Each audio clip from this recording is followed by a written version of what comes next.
Well, hello there, YTPC, Piper Cassidy here. What about you? Hope you're well. This is a Sunday evening smoke. It's about 7 p.m. and we are gonna do a little review. It's really a first impressions. I have been smoking, this is about the 4th time I've smoked it. So it's still first impressions, and it is the Kendall, so Gawith and Hoggarth, the Brown Irish Twist. It is a rope tobacco, or a twist tobacco, and it's very well presented, very nice. I'm smoking it in my little dinky, the Dr. Plum's dinky pipe. This tobacco packs a punch, so they say. So if you're, if you have a smaller bowl sized pipe, then this would be the time to use it. In order to pack your pipe with this type of tobacco, you will cut a little coin or 3 off of the end of the rope, like slice it into little, salami slices. And then you can just stuff it in if you want, or you can rub it out. Depending, you gauge yourself how wet the tobacco feels. Usually with ropes they are quite wet. After you rub them out, you will need at least 20 minutes airing time. I've given this about 20 minutes. I didn't want to give it too much. I'm gonna get this lit. We will go and take a look at the presentation, how it smells, what it looks like when you get it. I will see you in a minute. Well, ladies and gentlemen, today we are looking at the Kendall, Samuel, Gawith and Hoggarth Brown Irish Twist. So, twist tobacco, for those of you who haven't had any experience, looks like a cigar. This is probably about 20 grams worth. So the Kendall Brown Irish Twist is predominantly, it's all Virginia tobaccos apparently, and predominantly fire cured, or like a dark fired Virginias, but apparently there's a small percentage of dark Indian air cured in there as well. It looks, it's dark brown, it's a twist. You can see it's starting to unravel. So it's basically, there's a machine that spins out the tobacco leaves, and it ends up in this kind of twist. But there is a further process of drying out, flue curing, I think, and which results in the tobacco's darkening even further, and that is the Black Irish Twist. But this is the brown, which hasn't had that further process of darkening the leaves. So, smells like a robust cigar to me. There's peat. There definitely is peat in there. Turf, as we call it. You know, the stuff you put on a fire, especially in Donegal, different parts of Ireland, they're very fond of peat still. A good turf fire, that's what it smells like to me. It's very earthy, woody, peaty. It's not smelling too sweet, but it is Virginia, so the smoke will have some sweetness to it. But yeah, there you have it. As you can see, it's a rope. It's very dark brown, but it's a nice chestnut in some places, very light. But the interior there, you can see it's nice and damp. What way we prepare this is cut off some coins and then rub it out. So you would cut off 2 or 3, as thin as you can, really. Maybe another one for luck.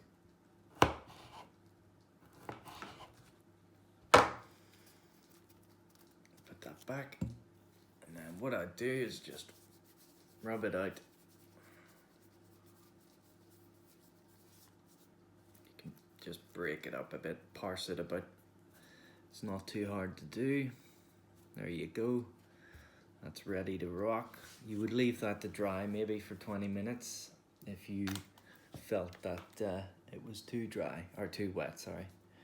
It is sticking to my fingers, as you can see, so I personally would leave that for at least 20 minutes.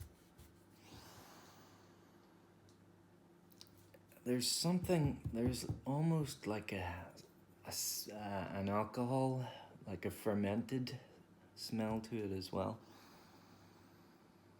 There's something in the back there, like a very peaty whiskey, like a Lafroig whiskey, for example. Very, very unusual smelling tobacco, but it's tasty as all hell. But thank you for joining me, and I hope you enjoy the rest of the video. Well, folks, hope you got a good whiff of that with me.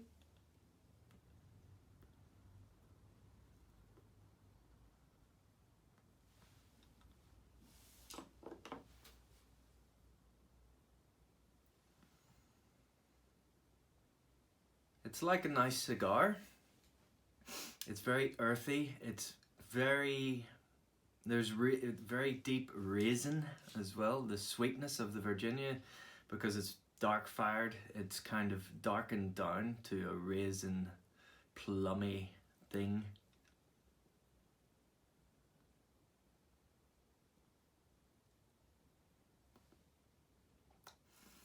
The peatiness is there.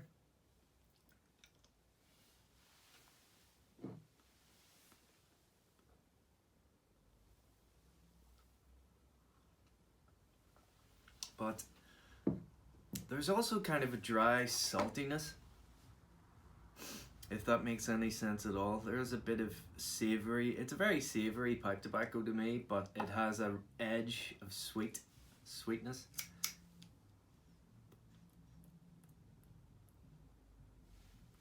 I fear I should have dried this out more.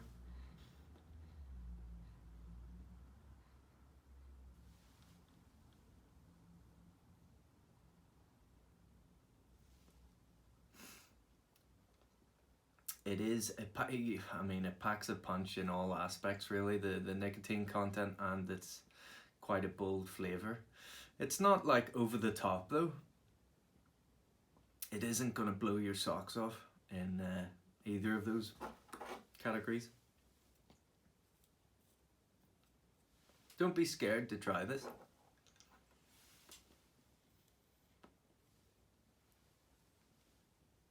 But maybe if you know you don't have a good nicotine tolerance, use a wee pipe like this.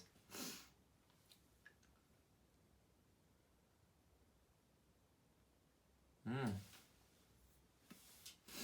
going to read a bit from the Cigars webpage. They have a nice history of Gawith and Hoggarth, so I'll just tell you about it. So they say, it all started in Kendal, England in 1792. Thomas Harrison was a successful snuff maker. Jane Harrison, Thomas's daughter, eloped in 1838 to a man of Kendal, Samuel Gawith. When Mr. Harrison died in 1841, he left the business to his daughter and son-in-law, Samuel Gawith. And over the years, Samuel Gawith continued to prosper. In 1865, Samuel Gawith died prematurely at the age of 48. His eldest son, who was also called Samuel, was only 22, and his father had wisely left the firm in the hands of 3 trustees, one of whom was this son, Samuel Jr. Let's see. So, where was I? The elder trustee was Henry Hoggarth, a boyhood friend and neighbour in Lowther Street, who had founded a Kendal firm of land agents and surveyors. In 1878, Samuel and his younger brother, John Edward Gawith, decided amicably to go their separate ways, and so the 2 Gawith firms came into being. Samuel took over the snuff mill and business at Meadowbank, and John stayed on in Lowther Street. The firm in Lowther Street went through some troubled times, but in 1887 a new partnership was founded between Samuel's youngest brother William Henry and Henry Hoggarth Jr. to be known as Gawith Hoggarth Company. And now in 2015 the two companies will be back together under one roof. In the past, Gawith Hoggarth Company continued to manufacture tobacco products and snuff at the Lowther Street works until 2009 when they moved to new business premises. But like I said from 2015 they actually went back together under one roof. The Kendall Brown Irish X is a British-made twist tobacco made up of predominantly dark-fired leaf with the addition of a small percentage of dark air-cured Indian leaf. The brown twists comes straight from the spinning machine without going through the further cooking process. This arguably leaves the brown twists stronger, as the curing process would remove some of the stronger tar and nicotine elements. However, it is generally found by most smokers that the brown is less harsh smoke than the black. Whichever way this tobacco is viewed, it is still a very strong tobacco which we would only recommend for the experienced smoker. Hogwash! Go for it. Don't listen to that.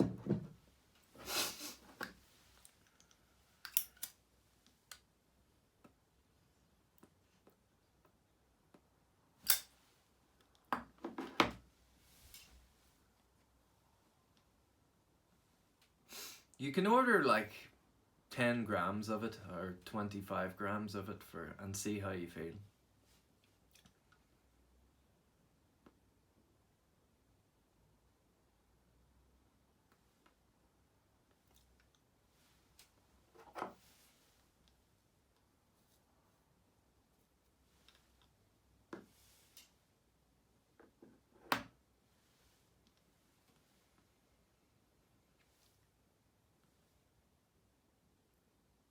Yeah, it's very nice. If I had to criticize this, which I'm not, but if I had to, I would say something so bloody obvious that it's one-dimensional.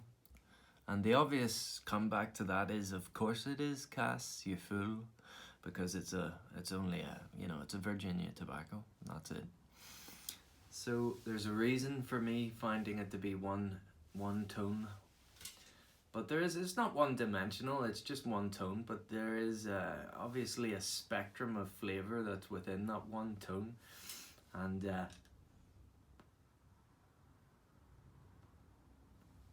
that isn't one-dimensional. It is deep, there is depth there. It is interesting. I don't think it would need anything added to it. I'm just saying, if I had to criticise it, I would, and it would sound stupid when I said it. So there you go.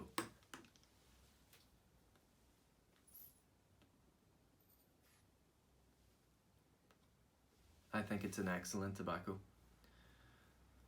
I haven't had too many rope tobaccos. I used to chew them. I have actually put a bit of this under my gum 2 or 3 times since I got it, and it's not unpleasant. I imagine that the maple twist that you can get would be nice to chew. Probably a bit nicer than this, but it was still pleasurable to chew.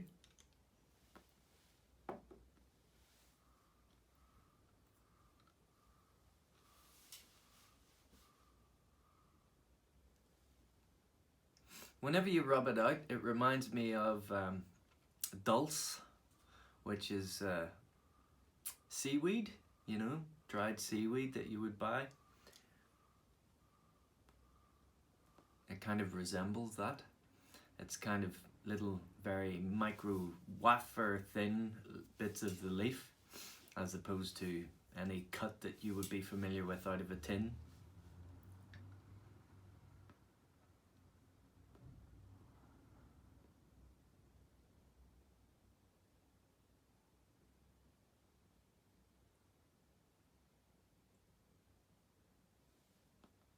You can puff away at this stuff and it won't bite. It won't get harsh.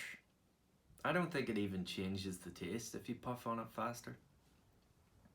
I've tried going at it very slowly. It's enjoyable, but with the moisture content, sometimes it can, yeah, you can puff away at it. It's a good moisture content. If you had that much moisture in a flake, you might be in trouble, but it just works with the rope. Twist, rope, whatever.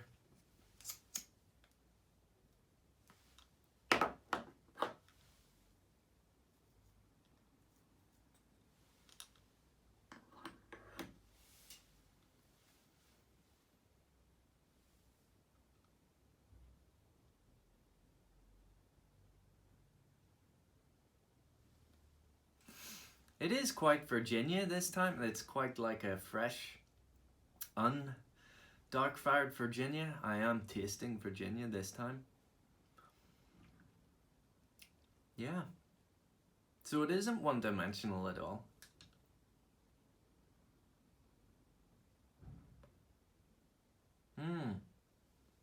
One thing I wanted to mention about Germain's Rich Dark Flake. I remember talking to Sean, Victorian Piper, and he mentioned that Germain's brown flake had a manure smell to it, like a farmyard manure smell, and I can detect that from the Rich Dark Flake. So I reached out to Sean.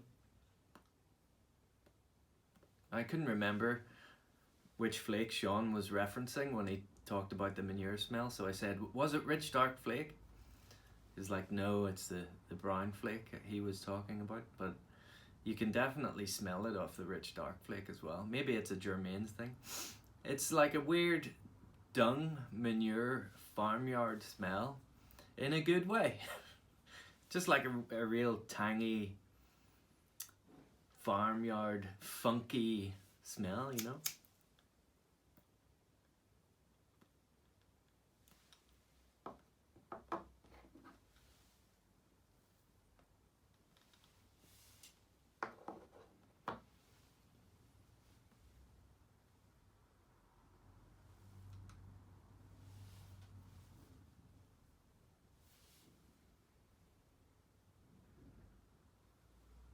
But yeah, the peat is there. Bready Virginias with peat, with raisins, with kind of a cigar, your typical cigar flavors there too. Earth, salt, savory. So it's like a bready, earthy. There's a tiny bit of pepperiness there too. It's just a good all-rounder. If you are looking for a sweet tobacco, I would even recommend this as well. If you want something that's strong but slightly sweet, don't disregard this. It is sweet enough.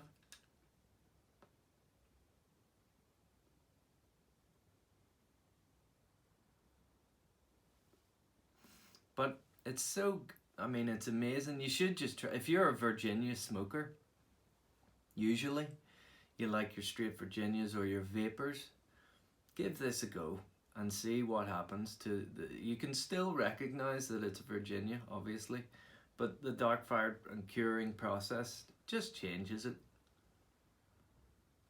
For the better, for the worse, that's your decision.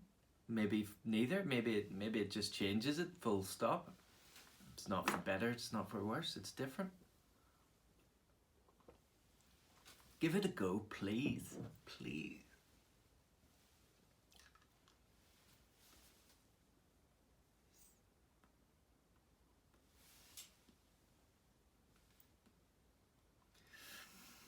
I have a friend I've known for years, Kush, and I think he watches these regularly. Kush, if you're watching, you know what to do.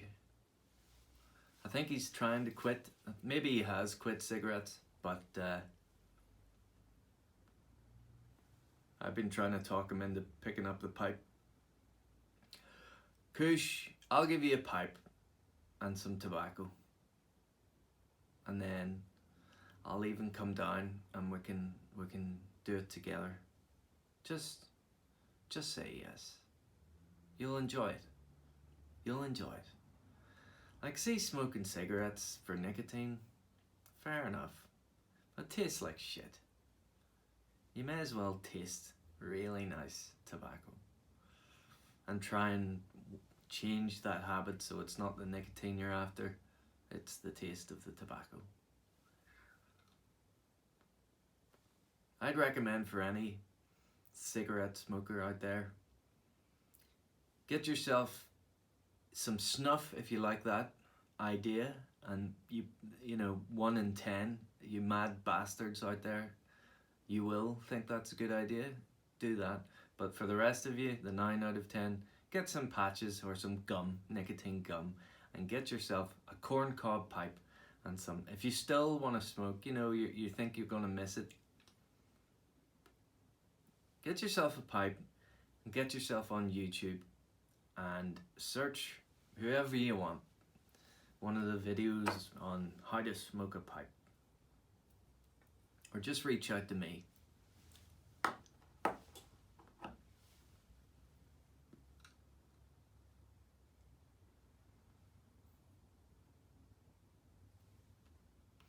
Because if you're smoking cigarettes,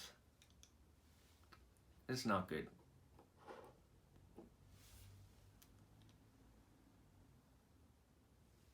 The science is in, and this isn't good for you either, but you know, 1 or 2 bowls a day, the science is in.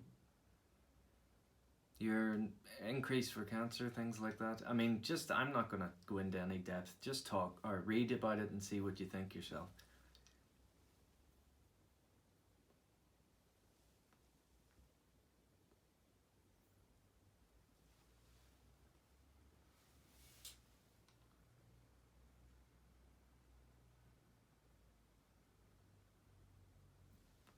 But yeah, this is a great tobacco.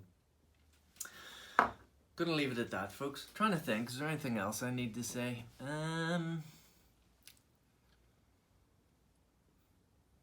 Just wanna quickly do a general message. I just want to thank you. We'll do a general message and then we'll talk about it, up and coming videos. General message first of all, right? Are you ready? Compose yourself, yeah? Sit down.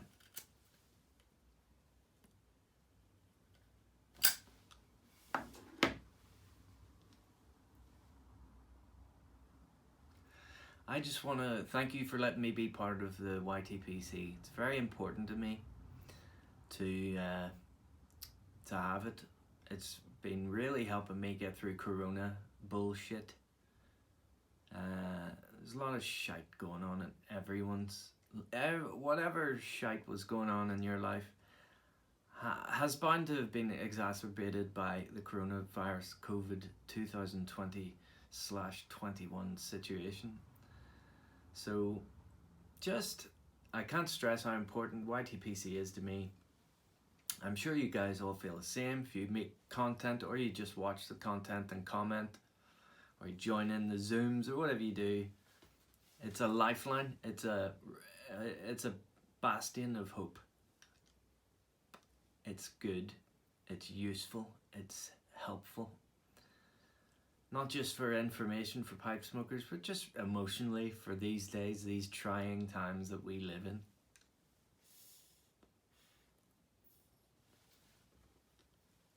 Okay? I just want to say thanks. The other thing, up and coming videos, we're finally going to get to watch, or I'm going to finally get to review the Ukrainian, what do you call the warriors? Cossacks. They're traditional pipes that Steph got me, part of my Christmas present. So I'm going to read up a good bit of history about what they would have been used for on the battlefield, whatnot, in between indiscriminately murdering people. But yep, we'll look into that. Should be a couple of interesting videos, yeah.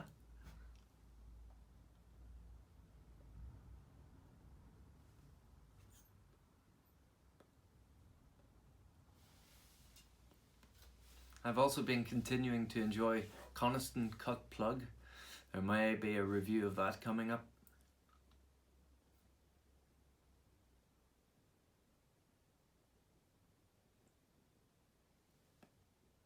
and I'll be speaking with Scruffy Piper at some point this week. So, thanks very much for watching, folks. We got there in the end. Sorry for being a bit scatty all over the place. Just one of those days. So, thanks for watching. I've been Cass Piper Cassidy. I'll catch you on the next one.